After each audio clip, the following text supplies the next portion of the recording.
Boa noite a todos. Como vocês estão? Será?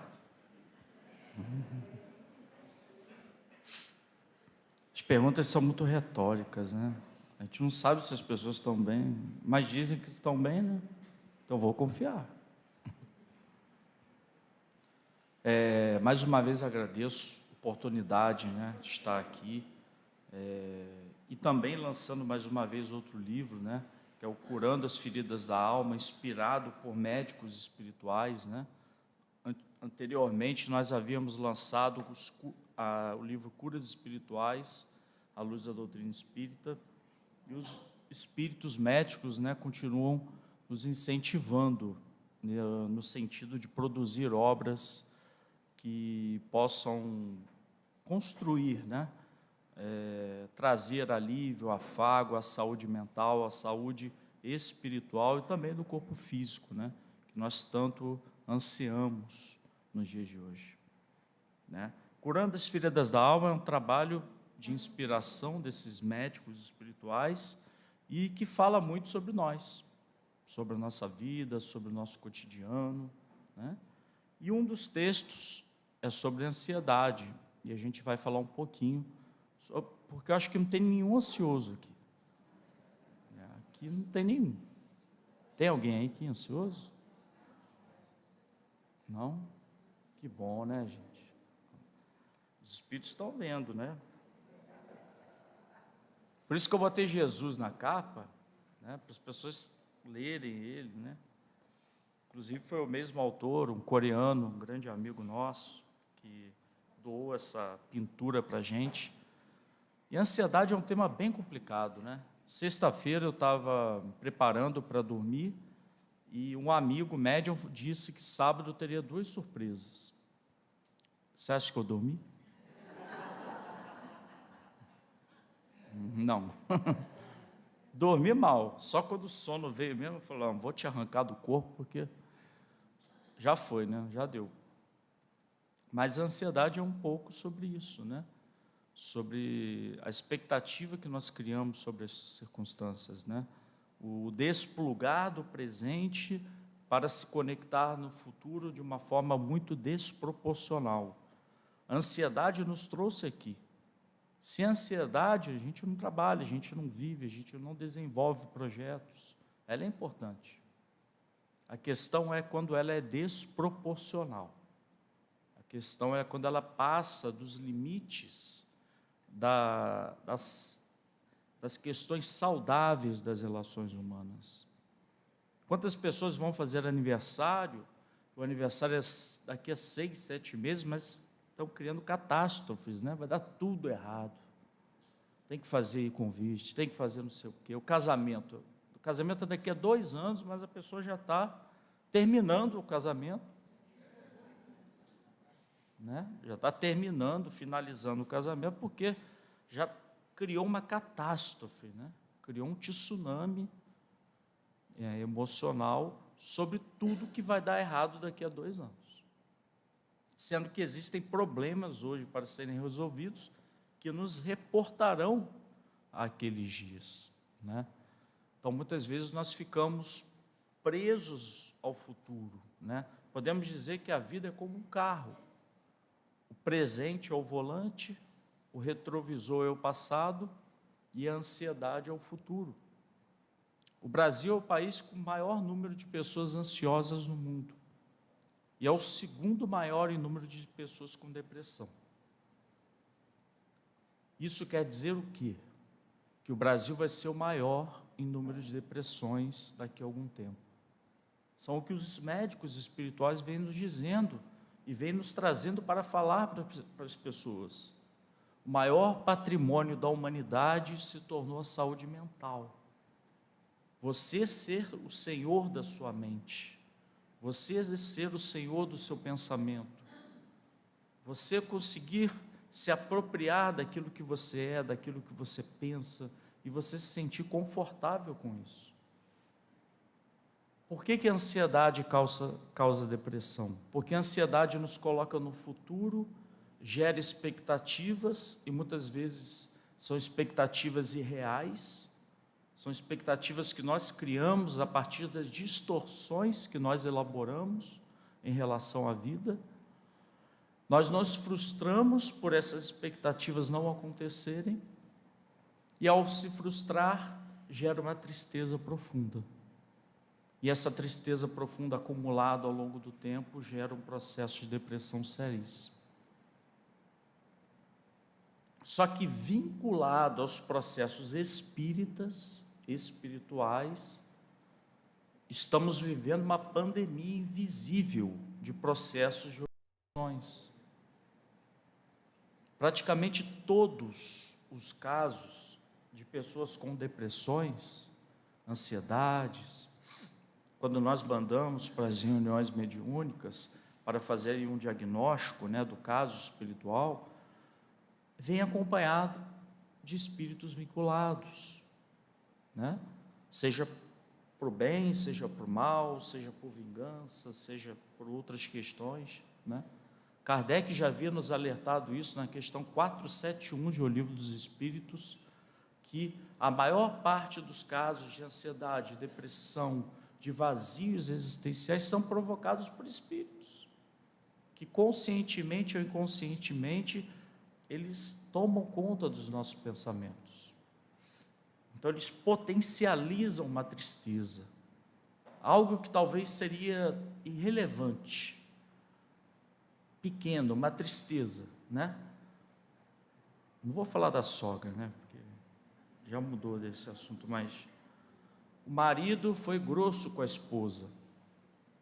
Então ele foi grosso, gerou um processo de tristeza, e aquela tristeza é potencializada pelos espíritos. Então aquela tristeza se torna desproporcional, porque o processo de ser triste é um processo comum, e graças a Deus a tristeza existe, porque ela é uma emoção, e as emoções são naturais, como um rio que corre. Quantas vezes nós fechamos esse rio, não deixamos com que as emoções possam fluir nas nossas vidas, achando que ficar triste, que ter raiva, são processos ruins, e não são. Se eu estou diante de uma circunstância triste, eu fico triste. Se eu estou diante de uma circunstância feliz, eu me torno feliz. Se eu estou diante de algo que afetou os meus valores morais, eu me torno uma pessoa que sente raiva naquele momento. Então, as emoções são processos que são comuns. O problema é quando ela se torna muito desproporcional. Todos nós temos medo.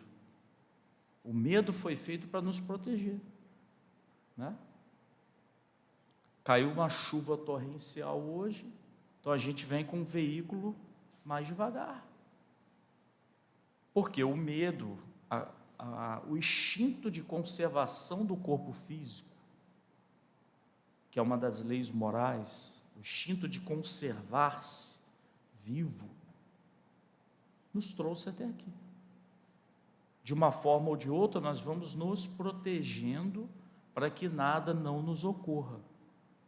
A grande questão da vida, como a nossa amiga falou, é que nós já fomos tão machucados, nós já fomos tão feridos, não só nessa existência, como também em outras, que o medo se torna desproporcional.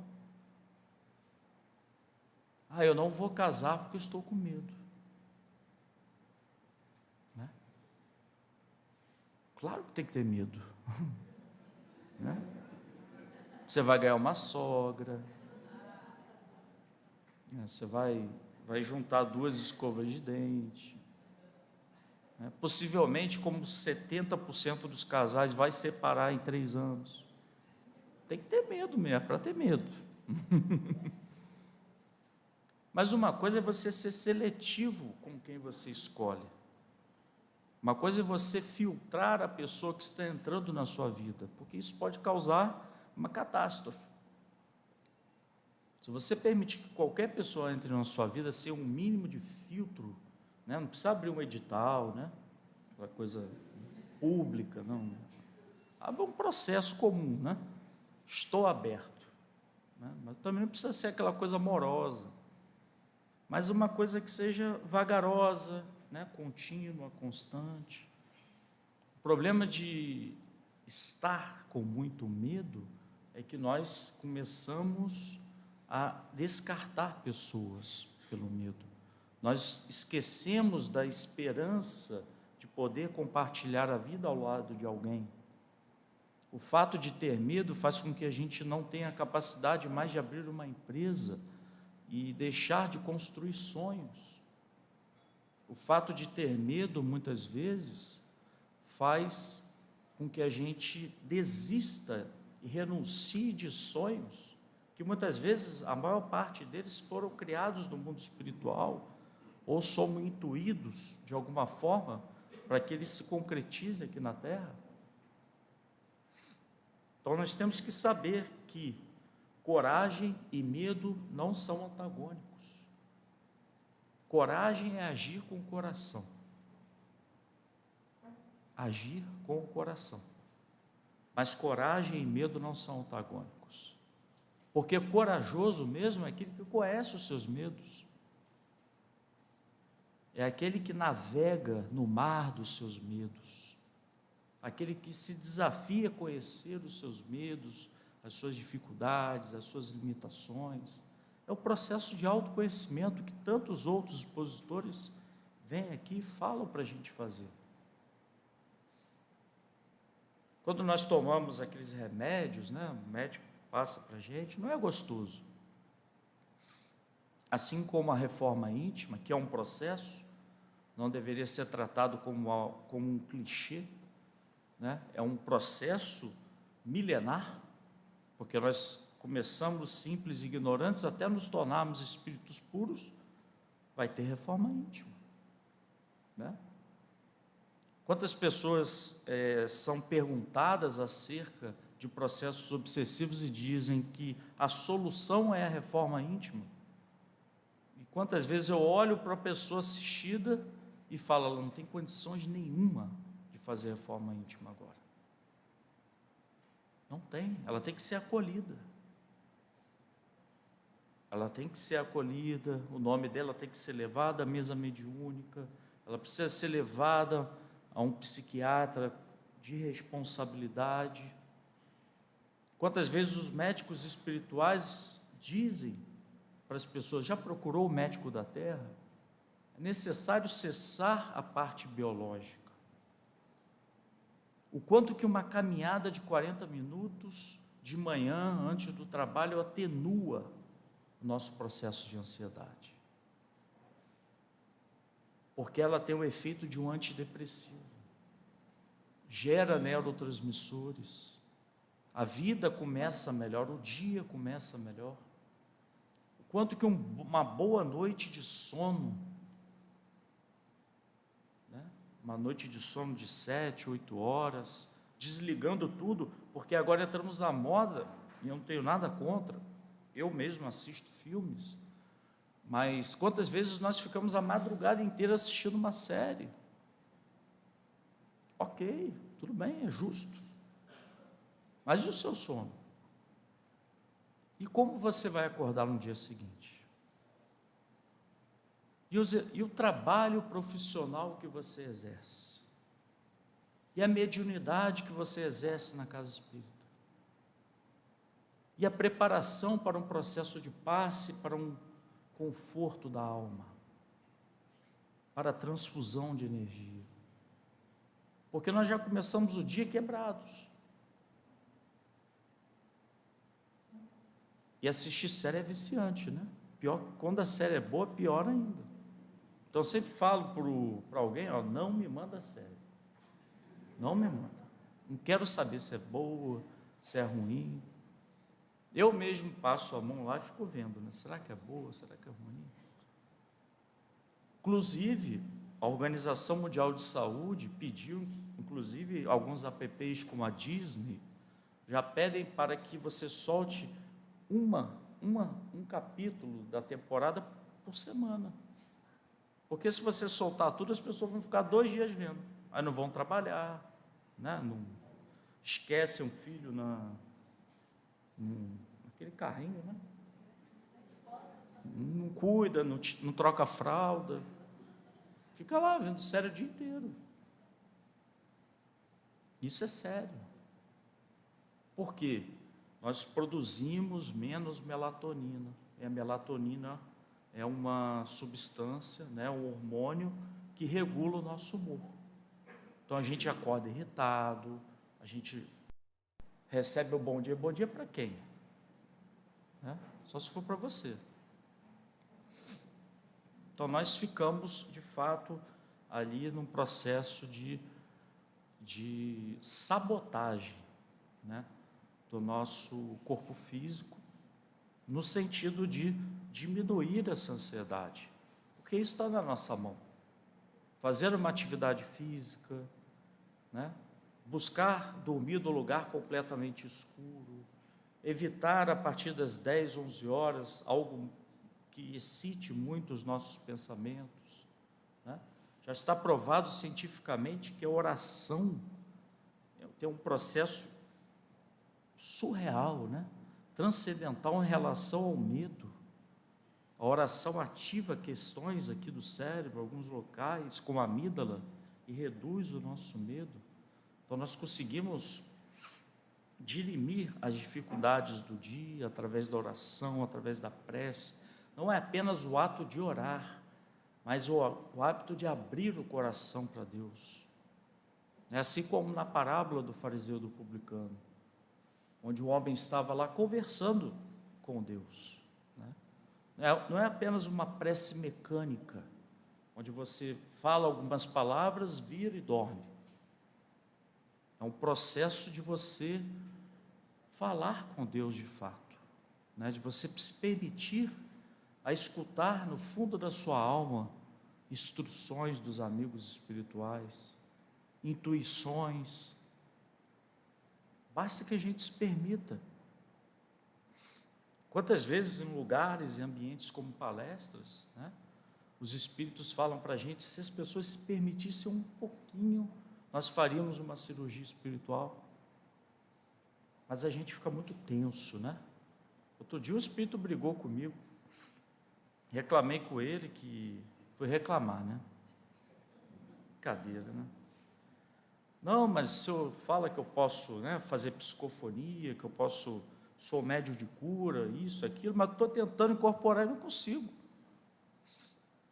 Aí ele pegou minha cabeça assim, desliga aqui, você já chega aqui tenso para tentar fazer o processo, nunca vai acontecer,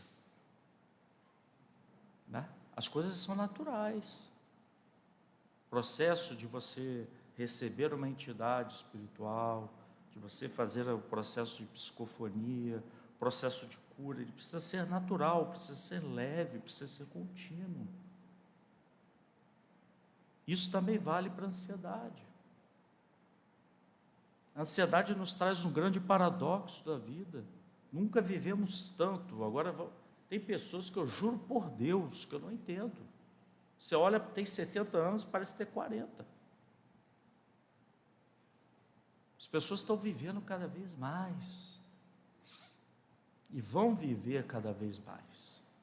Porque a tecnologia está cada vez mais crescendo, os métodos de saúde, ainda, mesmo que não sejam acessíveis a todos, já estão se expandindo, né? A gente não morre por qualquer coisa, né, como antigamente. Nós estamos mais firmes, né, mais encarnados, né, vamos assim dizer. Mas nunca se viveu tanto e nunca se teve tempo para nada. A gente não consegue encaixar as coisas na agenda. O dia tem 24 horas, mas parece que precisa de 36. Talvez exista uma falta de priorização daquilo que de fato é importante, daquilo que de fato é essencial na nossa vida.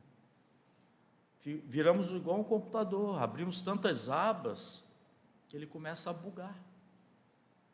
Já viram o computador? Quando a gente abre várias abas, ele não responde, aí você tem que reiniciar? É a gente. É a gente. Então nós precisamos reiniciar nosso sistema. Nós precisamos reconectar-se com Deus, com o divino, com os amigos espirituais, pensar o que de fato é importante, o que não é importante nas nossas vidas. Divaldo conta uma história muito engraçada, ainda não muito conhecido. Se hoje ele andasse nas ruas de São Paulo, seria, né, obsediado, né, pelas pessoas. Mas ainda muito novo, ele andava pelas ruas de São Paulo e viu um homem, amigo dele, baiano. O homem estava com uma pasta, estava com terno, gravata, né? E perguntou, o Divaldo perguntou: vamos tomar um café? Não tenho tempo. Mas, por favor, só um cafezinho. Aí ele persuadiu o homem e conseguiu levá-lo para tomar um café num bar. Ficaram a tarde inteira conversando até o anoitecer. Quando o Divaldo se tocou: você tem um compromisso, não tem? Não tenho não. Mas como é que você falou que não tinha tempo para ir comigo no bar? Ah, é que eu tenho essa mania, eu estou de férias. Aí eu visto a roupa de trabalho e ando pela rua com a mala, com a minha bolsa. E a gente vive no automático. Às vezes não tem casa espírita, a gente põe a roupa da casa espírita, né, em casa. Então a gente tem que desligar. A gente precisa, nós não estamos biologicamente preparados para tantas atribuições, para tantas tarefas. Não estamos ainda. Nós temos que respeitar o nosso estágio de evolução espiritual. Nós ainda temos o cérebro reptiliano, com instintos. Precisamos estabelecer limites do nosso trabalho. Já está cientificamente comprovado que o adequado é trabalhar 6 horas por dia. Mas estamos trabalhando 12, 13, 14, 15, 16. Na Europa já é muito comum esse processo de você trabalhar 6 horas por dia. Algumas cidades de Portugal, as pessoas fecham suas lojas, meio-dia, abrem 4 da tarde, vão para casa descansar. São preguiçosos? Não, são inteligentes. São inteligentes. Né? Porque, como disse um amigo espiritual outro dia para mim, o processo de estar encarnado é como se fosse uma corrida de Fórmula 1. Estar encarnado significa o pit stop. É muito rápido. É muito rápido. Talvez seja por isso que Jesus, quando visitou Marta e Maria, quem estava lavando o chão na época? Dá cola. Marta, né? Tu perdes tanto tempo com tantas outras coisas, se apenas uma é especial. Que uma é essa? Depende de cada um. Depende da singularidade da vida de cada um. Depende do propósito da vida de cada um. Talvez amar seja o fundamental, mas quando falamos de atividades, de rotinas, temos que escolher. O que é importante? Qual é o custo emocional de eu me envolver em tal tarefa? Né? Conversávamos hoje, antes da palestra, né? A preocupação que estamos tendo, as pessoas sumiram dos centros espíritas. Outro dia eu conversei com o Haroldo, do Utadias, e perguntei: cadê os espíritas? Tem visto? Onde estão os espíritas? Eu fico muito feliz de ver uma plateia grande, né? Não por vaidade, mas por ver centros espíritas cheios. Quando a gente conversa com os dirigentes das casas, a gente verifica que 40% da força de trabalho sumiu. Não voltou para o centro espírita. Está na pandemia ainda. Né? Então, assim, nós temos que repensar também o nosso ir e vir ao centro espírita. É bacana assistir uma live? É. Mas aqui existe um ambiente, uma atmosfera, existem aparelhos espirituais. Quantas pessoas nos narram que são curadas durante a palestra física, a palestra pública? Quantas pessoas vão embora antes de entrar na sala de passe, mas são curadas de um câncer terminal?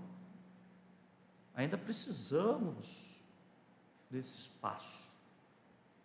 Ainda precisamos muito, e graças a Deus vocês estão fazendo cursos de obsessão para entender a importância de como os espíritos dominam e agem sobre as nossas vidas.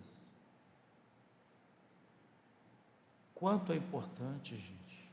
Se você conhece alguém com depressão, pega este nome, pega o endereço, passa para a mesa mediúnica, pelo amor de Deus.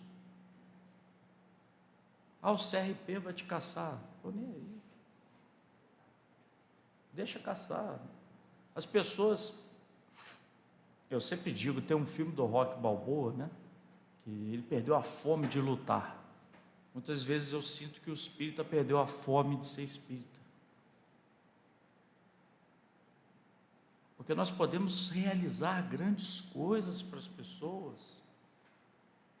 Quando eu me recordo dos livros de Emmanuel, das obras, dos romances, cristãos sendo devorados para reafirmar a sua fé. E a gente só está mandando um nomezinho escondido para a mesa mediúnica. Mesmo que a pessoa não te conheça, ou você conheça pouco, se você souber de um caso, passe o nome, para que a pessoa receba uma irradiação,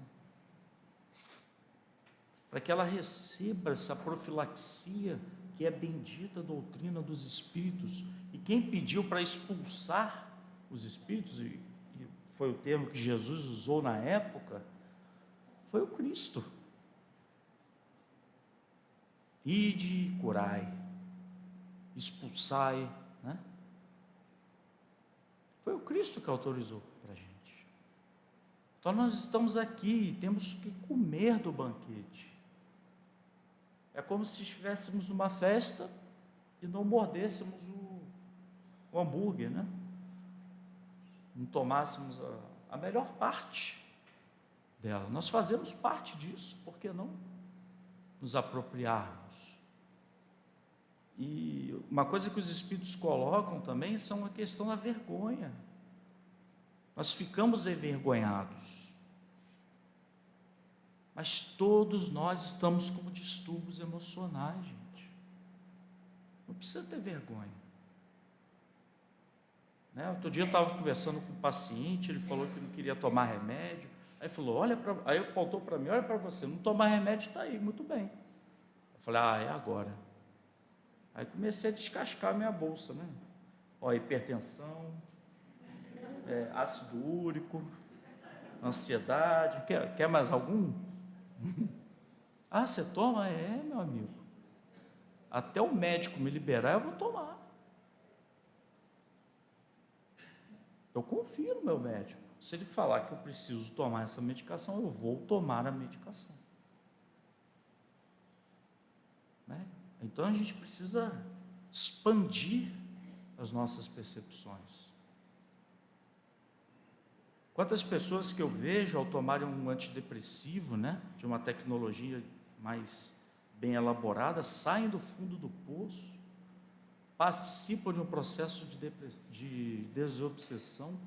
Essa semana mesmo, sábado, eu conheci no Seja Barra um rapaz, né, falando que ele não conseguia dominar mais os seus pensamentos. A gente encaminhou ele para a desobsessão. Ele estava na minha palestra sábado lá, falando, agora eu penso por mim. E de fato estava obsediado, espíritos vingadores, né, querendo tomar o pensamento dele. E eu acho que o maior valor que nós temos é ser senhor de nós mesmos. Sermos senhores de nós mesmos. E controlar a ansiedade, administrar a ansiedade, significa abdicar de tudo aquilo que não controlamos. Porque nós queremos controlar pessoas e circunstâncias. Queremos. não somos mais generais, né, da Revolução Francesa, não estamos mais na Segunda Guerra Mundial, mas a gente quer dominar o próximo, né? Assim que falou, estou namorando? Estou, beleza. Começou o processo de domínio. E a gente quer mandar nas pessoas, dominá-las, prever o que elas vão dizer, e nós não temos essa capacidade. Nós estamos usando o nosso cérebro para prever acontecimentos que nós não temos essa capacidade. Aí vai todo mundo para o Natal. Não, mas se fulano falar isso, eu vou responder isso. Né? Se fulano de tal reclamar da minha roupa, eu vou responder isso. Então a gente vira uma espécie de uma crosta que está sempre em processo de defesa, sempre se defendendo do que vem de lá, do que vem do externo, sempre permitindo que o externo cause algum tipo de abalo interno. Então talvez o trabalho seja controlar a si mesmo, porque é o único controle que nós temos. Ou se alguém tiver um cachorro, né, para botar na coleira, que já abana o rabinho, então você pode mandar no seu cachorro também. Mas controlar a si mesmo, gerenciar a própria vida, administrar os próprios conflitos, é a única capacidade que nós temos. Muitas vezes queremos a paz em âmbito mundial, mas nós não buscamos a paz no âmbito do micro, dentro do lar, dentro do centro espírita, dentro das pequenas coisas. E Jesus vem nos dizer: quem é fiel no pouco é fiel no muito. Se nós somos fiéis nas pequenas coisas, nos pequenos grãos de mostarda, nós conseguiremos assumir papéis mais complexos. E geralmente fazemos ao inverso. Queremos assumir papéis complexos sem nos prepararmos para aquilo, né? Sem nos prepararmos para esse processo. E outra questão bastante importante dentro da ansiedade é o tudo vai dar certo. Você olha para alguém, a pessoa está desesperada, ansiosa, você fala, tudo vai dar certo. Aí não dá. Porque nem tudo dá certo. Nem tudo se materializa como as pessoas desejam. Determinadas portas da vida, você só vai entender 10, 15, 20 anos depois que foram fechadas para você estar onde você precisa estar. Para você florescer onde você exatamente precisa florescer. É duro, é chato? É. As portas se fecham.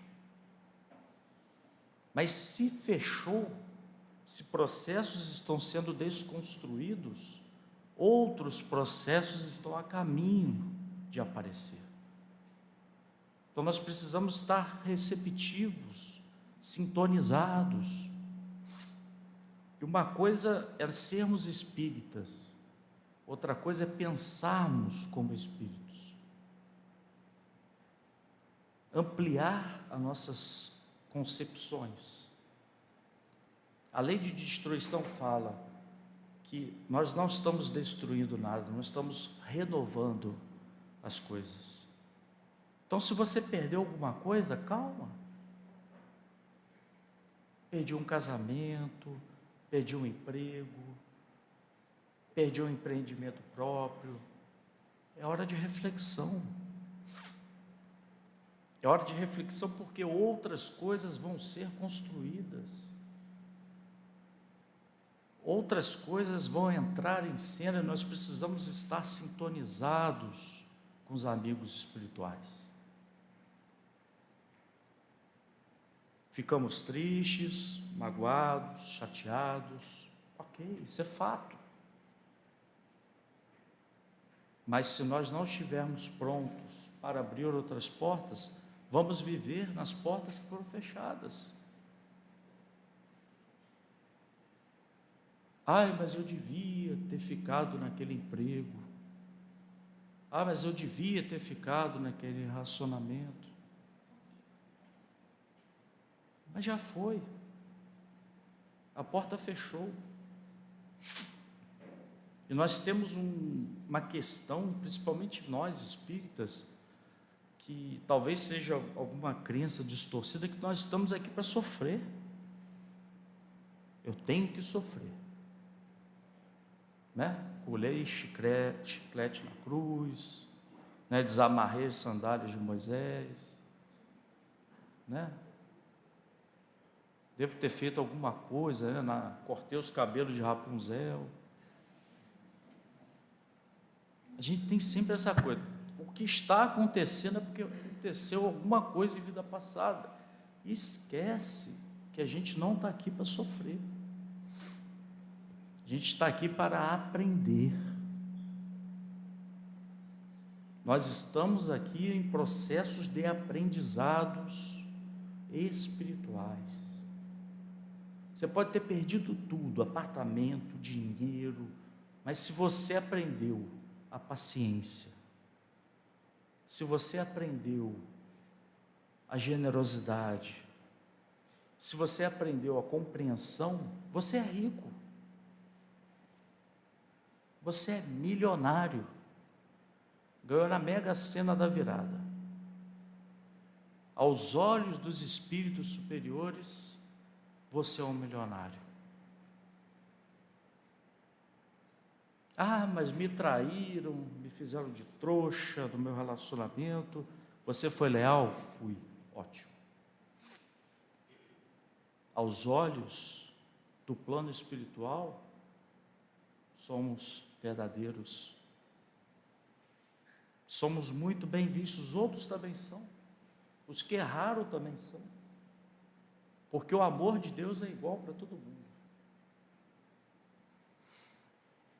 Mas nós não estamos falando dos outros, estamos falando da gente. Não importa o que o outro faça, importa como eu reajo perante a ação do outro. Não importa se o outro me ofenda, importa se eu ofendi quando fui ofendido. Não importa se o outro não me perdoou, porque o perdão é um livre-arbítrio. Você pode pedir desculpas, mas você só consegue entrar na morada interior do outro se ele permitir. Se ele não permitir, aí você vai ter que reencarnar e faz tudo de novo. Às vezes nem precisa. Então é um processo íntimo, é um processo próprio do ser humano. A questão que fica é: o que queremos ser? Ricos do espírito? Ou como Jesus dizia, pobres de espírito, bem-aventurados os pobres de espírito, aqueles que sabem o que são, sabem os seus valores, mesmo que tenham dinheiro, não passam a perna em cima de ninguém, não levantam o nariz, sabem que todos nós somos iguais perante a Deus. Talvez o que diferencie seja uma roupa mais sofisticada ou um vocabulário mais diferenciado. Como nós tratamos os outros na rua, como nós tratamos as pessoas de cor diferente em estabelecimentos, é isso que nos diferencia. Como nós tratamos e nos relacionamos com as pessoas. O quanto nós somos egocêntricos, o quanto nós só pensamos em si mesmos. Isso nos diferencia. E eu tenho certeza que os bons espíritos, que os médicos espirituais do espaço, esses espíritos benfeitores, todas as falanges espirituais vão trazer benefícios para nós, porque nós somos profundamente amados por Deus. Então, se alguém aqui passa por algum distúrbio emocional, tem que se desapegar de alguma coisa, tem que fechar um ciclo, tem que encerrar algum processo, faça. Os verdadeiros corajosos são esses. Então, toda a honra, toda a vitória são desses corajosos, que sabem perder na terra, mas o lucro é espiritual. O lucro é espiritual. O valor do ser humano, a humanidade que nós temos com as pessoas, que nós possamos levar isso para o nosso coração. E por mais estragados, por mais lixo emocionais que nós tenhamos dentro de nós,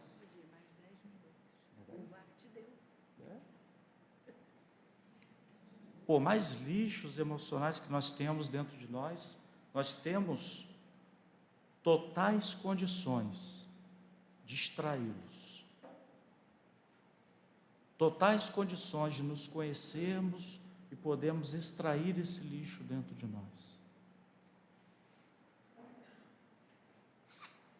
Eu estava conversando com um médico espiritual, Dr. Bartolomeu Tacchini, que morava no Sul, já desencarnado, e perguntei para ele sobre o câncer.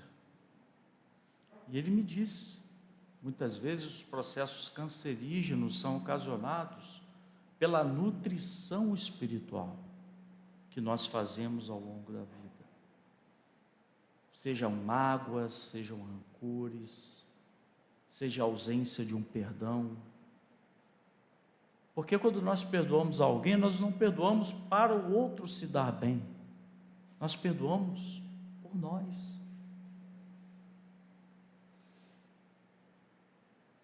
Teremos mais facilidade de perdoar os outros quando nós aprendermos a nos perdoarmos. Não dá dificuldade, quando a gente erra, não dá vontade de bater em si mesmo? De olhar para o espelho e bater a cabeça dentro do espelho? Não dá aquela ânsia, né? Porque eu errei, porque a maneira como nós nos relacionamos conosco, com a nossa própria intimidade, os nossos próprios aspectos emocionais, é a maneira como nós vamos nos relacionar no mundo. A pessoa que está criando caos, conflito, dentro dela existe um grande caos, um grande conflito. Então os espíritos sempre falam para a gente, pessoas com o ombro endurecido, né? Com as articulações comprometidas, é aquela somatização daquele estresse. Os espíritos podem vir, dar um passe e fazer com que as coisas fiquem melhores, podem, mas nós precisamos alterar o nosso estilo de vida, as nossas percepções sobre as coisas. Para eles é muito fácil remodelar um perispírito para que o corpo físico receba aquelas impressões. São técnicas que, por exemplo, esse espírito que eu falei, Dr. Bartolomeu Tacchini, estudou 70 anos do nosso tempo, né? Porque eles dizem que o tempo de lá não é igual ao tempo de cá. 70 anos. Tem médico na Terra que estuda 5 e acha que é Deus. Alguns acham. Desculpem os médicos presentes. Outros têm certeza. Ele estudou 70 anos no mundo espiritual, gente. Para a nossa contagem, né, cronológica. Porque lá é diferente o tempo, né?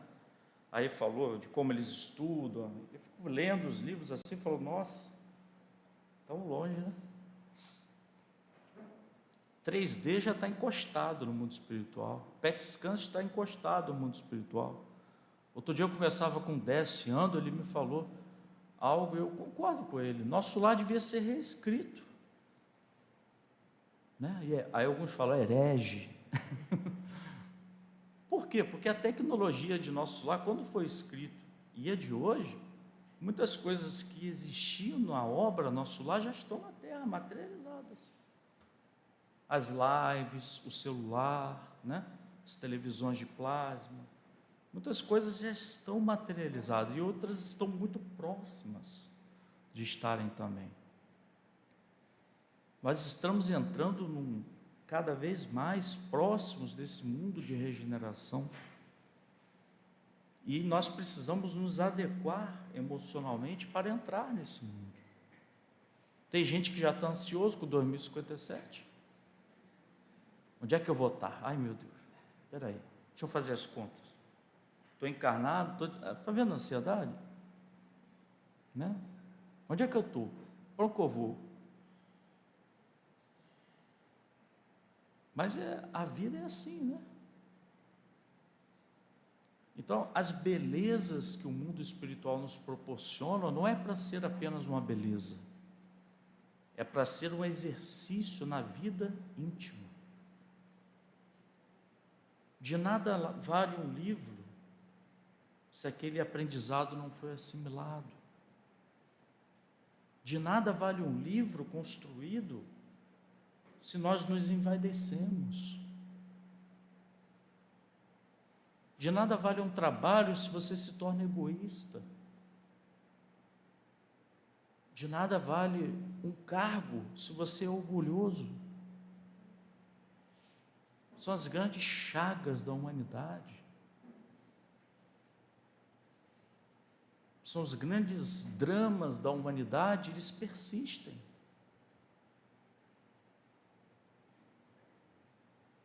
A gente nunca viu Jesus reclamar, mas tem uma hora que ele fala: até quando tereis que estar entre vós? Ele já veio, trouxe a mensagem, trouxe Kardec, aí traz Chico, até bateu aqui, aí traz outro, até quando? Né? Até quando vamos aprender? Ou até quando, não é questão só de aprender, até quando nós vamos nos colocar no papel de aprendizes? Porque ao desencarnar, não vai ter eu fazendo palestra, não vai ter o Roçando Klinge fazendo palestra, não vai ter não. É Madre Teresa de Calcutá, é Chico, Francisco de Assis, esses são os palestrantes do mundo espiritual.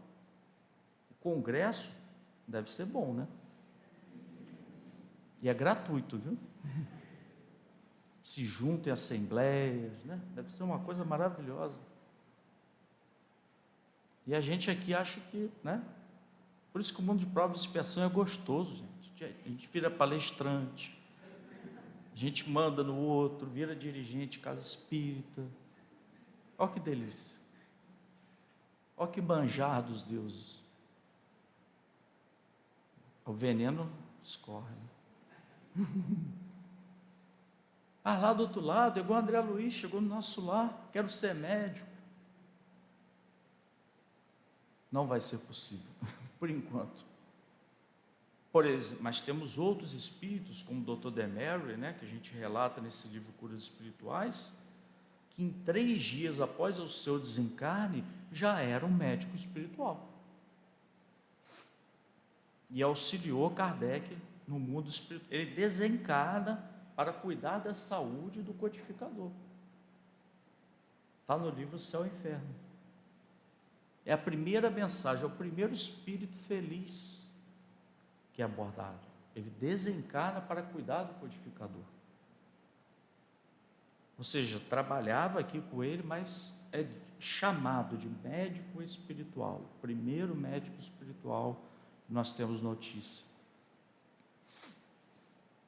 E naquela época Kardec já falava que o mundo de regeneração seria conhecido quando a loucura tomasse posse de todas as pessoas. Quando nós observássemos jovens e crianças cometendo suicídios, e pessoas até... eu tenho medo, de fato é o medo, né? Porque eu não entendo isso. Pessoas encarnadas, riscadas do planeta. Porque a vibração vai ser tão diferente que a gente não vai conseguir manter. Né? São os alertas do mundo espiritual, para que a gente acorde, para que a gente desperte, para que a gente possa ter um pouco mais de paciência com as coisas, com o nosso processo espiritual. Viu? Paciência. Viu?